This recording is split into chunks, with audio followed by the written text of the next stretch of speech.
I really can't complain about the 400 at all. But if I were going to, the stock gearing is tall, especially with those really heavy Razor 2s on there. I find myself using first and second for everything. I'd really prefer to use second and third. Plus I hit neutral all the time. Stock front sprocket is 15 teeth.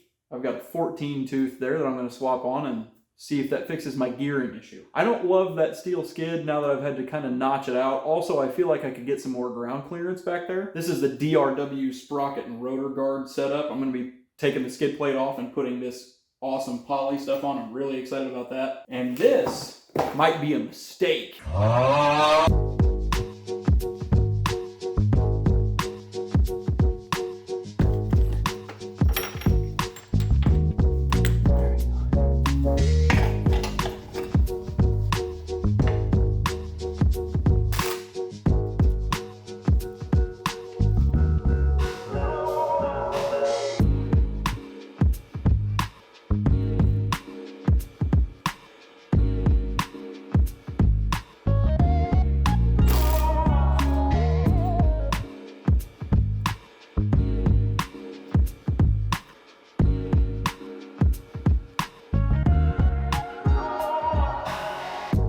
The last thing I wanted to address was the rear suspension that had been made really, really soft by that Hess linkage.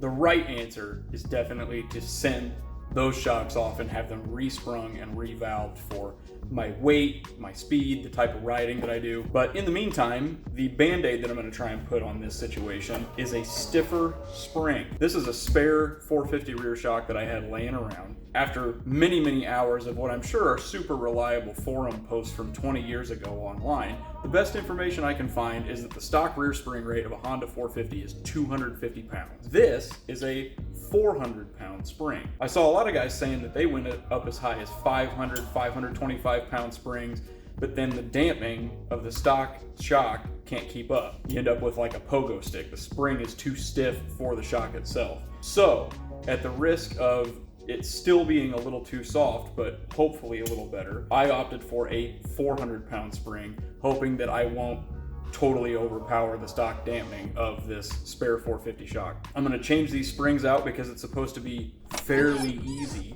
I'm picking up your sarcasm. Well, I should hope so, because I'm laying it on pretty thick. And then put the stiffer shock on and ride it and see if it's better. If it's awful, which is likely, I'll just put the shock that's on it back on and ride it the way it is until I can get my stuff rebuilt. But in the meantime, this was a much less expensive option than getting my stuff rebuilt.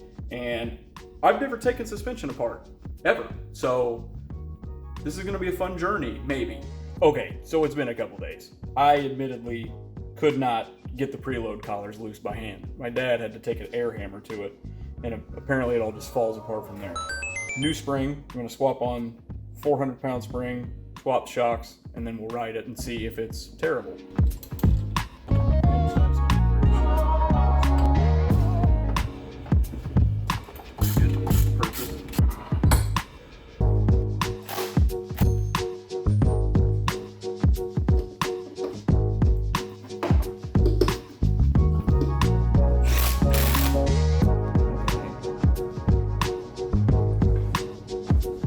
We got the preload set as close to correctly as we could. There was just way too much rake. You want about 1/4 of an inch of rake, and I had about 1.5 inches. But we decided to tighten everything down so I could take it out the next morning and ride it to see how it felt. If I'm being completely honest, it doesn't feel much different than it did with the stock spring. Except for in one important way. It doesn't bottom out like at all, which is really all I was hoping for. However, even with the rebound slowed all the way down, it's a little bouncy. Not bad, but definitely far from perfect. For right now though, It's good enough! Time to go racing!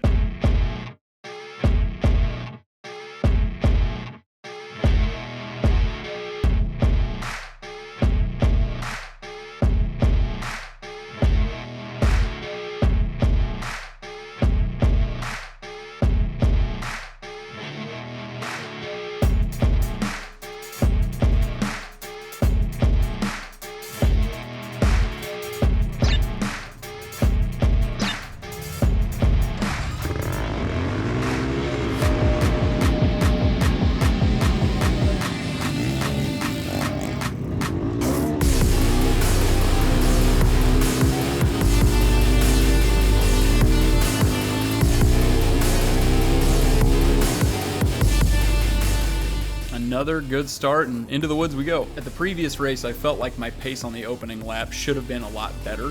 I was trying to shake the rust off because I hadn't been racing in a long time, and I was super worried about where my heart rate was at and if I was in shape and all these other things. The early laps of any race are usually a little slow for me. It seems like I tend to try to get used to the track and get around all the early bottlenecks before I really start to speed up. So I had a goal in mind that I wanted to be quicker in the opening laps while still keeping my mistakes to a minimum, because the big thing that killed me the race before was losing time to making mistakes. Something I failed almost immediately.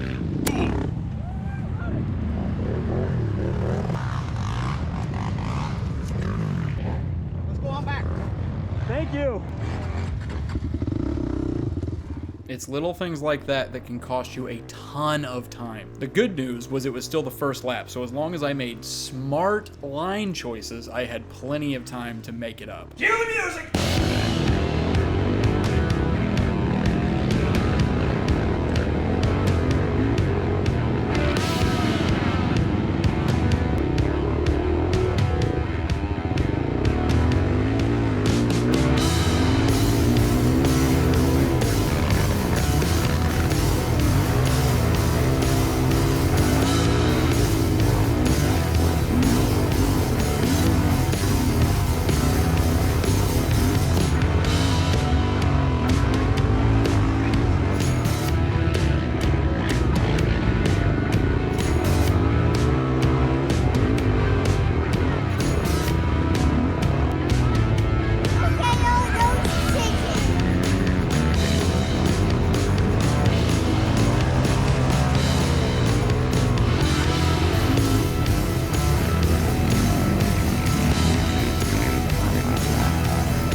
I'm not sure why I thought I could climb out of that rut and go to the right, but it didn't work. Looking at the lap times, it looks like I was down here for about 20 minutes. Thanks to this very nice guy in the orange and another spectator that was walking by. I didn't catch your name, I'm sorry. I was eventually able to get out and finish the race. Another poor line choice led to another big chunk of lost time, and man, I don't know if I need to put tracks on this thing or 22-inch rear tires or something, but I just seem to find a way to get stuck every single round.